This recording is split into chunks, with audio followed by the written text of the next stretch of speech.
Siamo nei giorni della merla 29, 30 e 31 gennaio, giorni cosiddetti per la famosa leggenda che vuole che un tempo i merli erano tutti con le piume bianche. Poi, per ripararsi da quel tremendo gelo, una merla rimase accanto al camino per 3 giorni e alla fine si ritrovò con tutte le piume nere, lei e i suoi piccolini. Leggenda che troviamo anche nel Purgatorio della Divina Commedia. Infatti lì la protagonista ad un certo punto grida: io volsi in su l'ardita faccia, gridando a Dio, ormai più non ti temo, come fe il merlo per poca bonaccia. Merlo, che tradizione vuole essere l'uccello che chiama la primavera. Merlo caderlo, cosa fai tutti là? Mi canto, mi subio, mi chiamo li sta.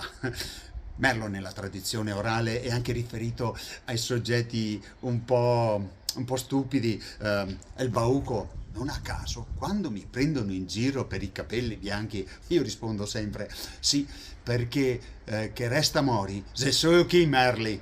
Comunque, tornando ai giorni della merla, se sono freddi sarà un'estate calda e se sono tiepidi sarà un'estate comunque fredda o piovosa. E mi sa che c'è da preoccuparsi perché è troppo mite.